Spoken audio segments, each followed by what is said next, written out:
చిత్తూరు జిల్లా సదం మండలం చెరుకువారిపల్లి అంటే ఈ మదనపల్లి ఏరియాకి వస్తుంది. ఈ ఏరియాలో జరిగినటువంటి దొరైస్వామి అనే వ్యక్తి యొక్క మర్డర్. ఎవరు చేశారు మర్డర్?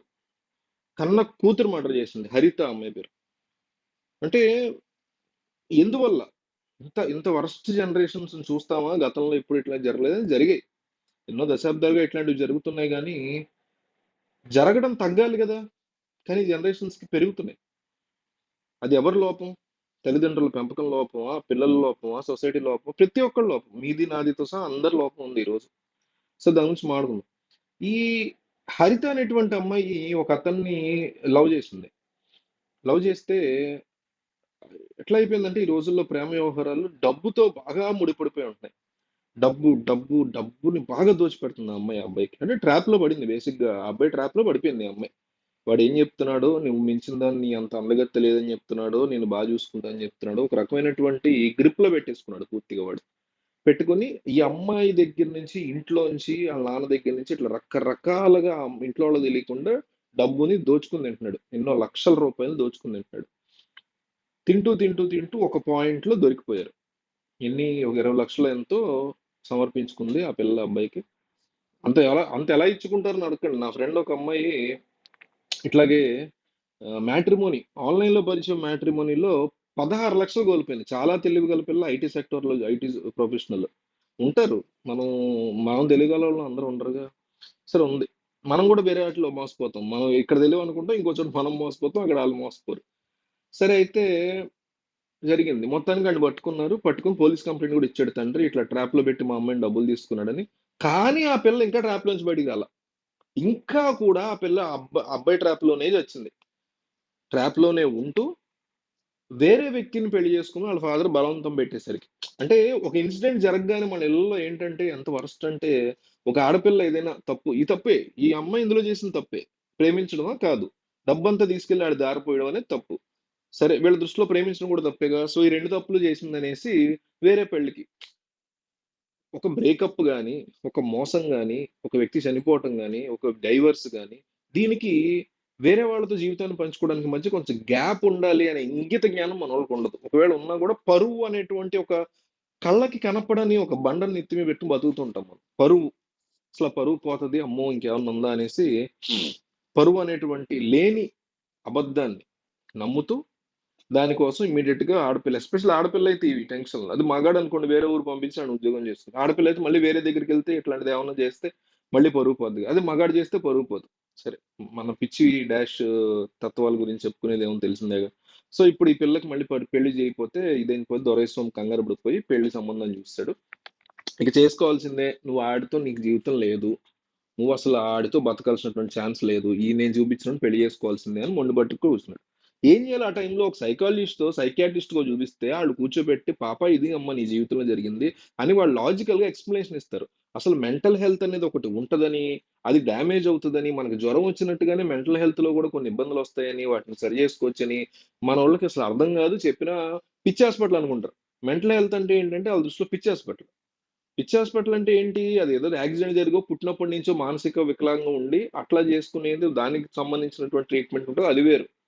కొంచెం మనసు బాగాలేకపోతే, అందులోంచి బయటపడలేకపోతే, ఒక వ్యక్తి చావు వల్ల, ఒక వ్యక్తి బ్రేకప్ వల్ల, ఒక వ్యక్తి మనల్ని మోసం చేయడం వల్ల, లేదా నేను ఒకళ్ళు మోసం చేసినా కూడా నాలంటోడికి అదొక రకమైన ట్రామా ఉంటుంది, అందులో ఉండిపోయో, ఇట్లాంటి రీజన్స్ వల్ల ఒక వ్యక్తి మెంటల్ గా డిప్రెషన్ లో ఉంటేనో, మెంటల్ హెల్త్ పాడైతేనో దాన్ని సరి చేసుకునే విధానాలు ఉంటాయి. వాటి గురించి మన వాళ్ళకి ఐడియా ఉండదు. మన వాళ్ళకు ఉన్న ఒకే ఒక్క ఐడియా పరువు, అంతే. అదొక్కటే ఐడియా, ఇంకేం తెలియదు మనకు. సో ఆ పరువు కోసం నువ్వు మెంటల్ డిప్రెషన్ లేదు, ఇంకేం లేదు, నేను చెప్తున్నాను నువ్వు చేసుకోవాల్సింది, ఇంకా అదే ట్రాప్ లో ఉన్నావు. నిజంగా ఉంది మళ్ళీ ఆ పిల్ల ట్రాప్ లో. కానీ బయటికి తీసుకొచ్చే విధానం ఇంకోటికి ఇచ్చి పెళ్లి చేయడమా? ఆడి జీవితం నాశనం చేయడం కదా. ఆడంతే అదో మరి, ఆడి తెలుసో తెలియదు, ఆడు ఒప్పుకున్నాడు. మొత్తానికి పెళ్లి సంబంధం కన్ఫర్మ్ చేసేసారు. కన్ఫర్మ్ చేసే ముందు ఈ అమ్మాయి కండిషన్ ఏం పెట్టిందంటే, నాకు ఒక ఇల్లు రాసియాలని ఇది అనేది పెట్టింది. మళ్ళీ తీసుకెళ్ళి అడిగి దోచి పెట్టడానికి ప్లాన్ వేసినట్టుంది. మొత్తానికి రాసి ఇచ్చాడు, 80 లక్షలు విలువైన ఇల్లు రాసి ఇచ్చాడు వాళ్ళ నాన్న. తీసుకెళ్లి ఆడి చేతిలో పెట్టడానికి ట్రై చేసింది ఆ ఇల్లు కూడా. ఇక వాళ్ళ నాన్నకి పిచ్చి వీపీ వచ్చి రాత్రిపూట పెద్ద గొడవ ఇంట్లో, నేను తెచ్చిన సంబంధమే చేసుకోవాలి, నువ్వు మళ్ళీ నేను రాసిన ఇల్లు కూడా ఆడి పేరు మీద రాస్తావు, వెనక్కి రాయి అనేసి ఫుల్ ఇంట్లో గొడవలు అవుతుంటాయిగా. మనం బయటికి మాట్లాడుకొని, దరిద్రం ఏంటంటే డొమెస్టిక్ అబ్యూజులు, భర్త భార్యను, భార్యను భర్త, ఎక్కువ ఎక్కువ కేసుల్లో భర్తని భార్య కొట్టేటువంటి కేసులు, పిల్లల్ని తండ్రి కొట్టేటువంటి కేసులు అనేక ఉంటాయి. మరి ఆ టైంలో నాన్న తాగేస్తున్నాడేమో, మరి ఈ అమ్మాయి తాగేస్తుంది ఏ గంజాయి తీసుకుంటుందో. ఈ మధ్య కాలంలో అవి పెరిగిపోయినాయి ఆంధ్ర తెలంగాణలో, గంజాయిలు తీసుకోవడం పిల్లలు. తెప్పలేం కదా. సో అట్లాంటి సిచ్యువేషన్ లో ఉన్నప్పుడు ఇంట్లో భారీ ఎత్తున గొడవ జరిగి తండ్రి కూతుళ్ళు, తల్లి లేదు. సో చచ్చిపోయాడు. చచ్చిపోతే తాగేసి చచ్చిపోయాడని చెప్పి కంప్లైంట్ ఇచ్చింది, పోలీసులకు చెప్పింది. ఇట్లా పోలీసులు వచ్చి చూసుకున్నారు. పోలీస్ ఎంక్వైరీలో గట్టిగా అమ్మాయిని గదమాయిస్తే చెప్పింది ఏంటంటే, నేనే చంపేశాను, మా నాన్న కొట్టి కొట్టి చంపేశాను, చాలా తీవ్రంగా చంపేశాను.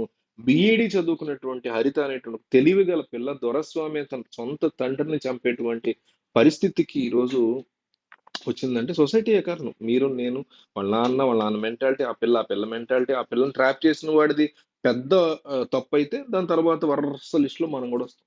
సో ఇంత వరస్ట్ గా తయారవుతున్నాయి ఈ రోజు జనరేషన్స్ అనేది. కన్న తండ్రిని చంపడానికి ఎట్లా తెగేసి, మొన్న కూడా కన్యాకుమారిలో ఒక తండ్రిని చంపేసింది కూతురు.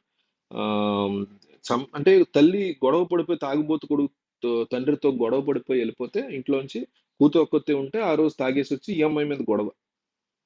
తాగుబోతు తండ్రుల్ని భరించలేనటువంటి కూతుళ్ళని ఎంతో మందిని చూశాను నేను. ఎంతో మందిని భరించే వాళ్ళ వ్యధలు, వాళ్ళ బాధలు విని, నాకు తెలిసిన ఒక మంచి ఫ్రెండ్ అమ్మాయి, వాళ్ళ నాన్న తాగేసి వస్తే వాళ్ళ అమ్మ ఉన్నా కూడా వాళ్ళ అమ్మ గదిలో దాక్కుంటది, వీళ్ళ కూతురు గదిలో దాక్కుంటది. ఆడి తాగేసినోడు వచ్చి పడుకుని తెల్లారి మామూలు మనిషి సోబర్ గా నార్మల్ గా తాగు దిగిపోయే వరకు కూడా వాళ్ళు అట్లే దాక్కుంటారు ఇంట్లో ప్రతిరోజు. వదిలేసి వెళ్ళిపోవచ్చు అంటే అట్లా కుదరదు. చెప్పాక ఇందాక ఒకటి ఉందని, నెత్తి మీద బరువు లేనిది ఒక అబద్ధాన్ని నెత్తిన పెట్టుకుని బతుకుతామని. అది వీళ్ళు చేయలేరు, వాళ్ళు చేయలేరు. ఇక రకరకాల కన్నతండ్రిని వదులుకోలేం కదా అని, భర్తను వదులుకోలేం కదా అని భార్య, ఈ టైప్ లో అనమాట. సో ఆ కన్యాకుమారిలో అమ్మాయి వాళ్ళ నాన్న రాత్రి గొడవ టైంలో, నా ఫ్రెండ్ కూడా ఒక అమ్మాయి చాలా మంచి ఫ్రెండ్ నాకు. ఆ అమ్మాయి కూడా ఆల్మోస్ట్ వాళ్ళ ఫాదర్ని చాలాసార్లు చంపేపోయాను సిద్ధు నేను, మా నాన్న ఈ రోజు రాత్రి అని చాలాసార్లు చెప్పి బాధపడింది. చాలా మంచి ఫ్రెండ్ అతను. అసలు బాధేసేది, తండ్రే అట్లా కూతురు మీద తాగేసి వచ్చి గొడవలు చేసి కొట్టి తిట్టి కాళ్ళతో తన్ని, లేతని మీరంతా మీ బతుకెంత అన్నది ఒక పురుష అహంకారం అనమాట. ఆడదానికి కూడా కొన్ని పాయింట్లు అహంకారం ఉంటుంది, ఆడవాళ్ళని పెద్ద ఇదేం కాదు. ఒక్కొక్క మనిషి మెంటాలిటీ జెండర్ బట్టి ఉండదు. బట్ ఎక్కువ శాతం ఏంటంటే మన ప్యాట్రియాట్రికల్ సొసైటీ కాబట్టి ఇప్పుడిప్పుడు ఆడవాళ్ళ అహంకారాలు బయటపడుతున్నాయి, గతంలో బయటపడేవి కాదు. మగాళ్ళే ఎప్పటి నుంచో ఉన్నాయి. వాటిని అణగదొక్కకుండా, వాటిని ఆపకుండా కంటిన్యూ చేస్తున్నాం మనం. సరే, వీడియో పెద్దయింది. పాయింట్ అయితే అది, అంత దారుణంగా తయారవుతున్నాయి జనరేషన్స్.